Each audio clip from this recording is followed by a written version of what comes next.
My name is Rhonda Stapleton, and my book, Stupid Cupid, is about a young girl in high school who becomes a matchmaker, and she uses emails through a PDA to help make love matches, and then people magically fall in love, and it only lasts for 2 weeks, so she has to try to keep the matches going past that.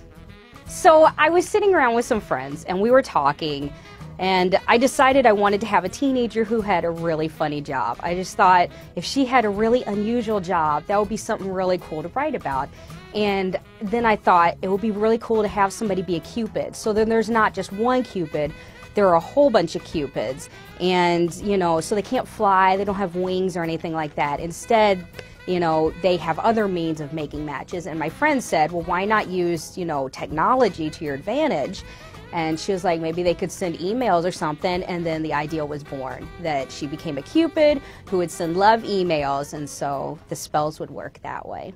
Ever since I was young, I would have imaginary conversations in my head with real people, and sometimes I would get really mad at them for things they never really said, which, you know, wasn't really fair, but you know, they would say something and I'd be like, well, what if they said this instead? And I know I'd totally say this part, and then they would retort this, and so that can really lead to some, you know, mental issues. So I recommend not having voices in your head if you can avoid it. The character Rob, he's her brother, he's a cop.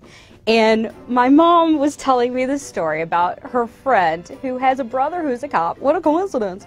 And he would pull her over while she was out driving and ask for her to watch his kids. Thought that was awesome. And I was like, I have to put this guy in my book, you know, so I tweaked it a little. You know, I have him, he pulls his sister over all the time, and he harasses her because he can, and so she threatens, I want to tell Mom.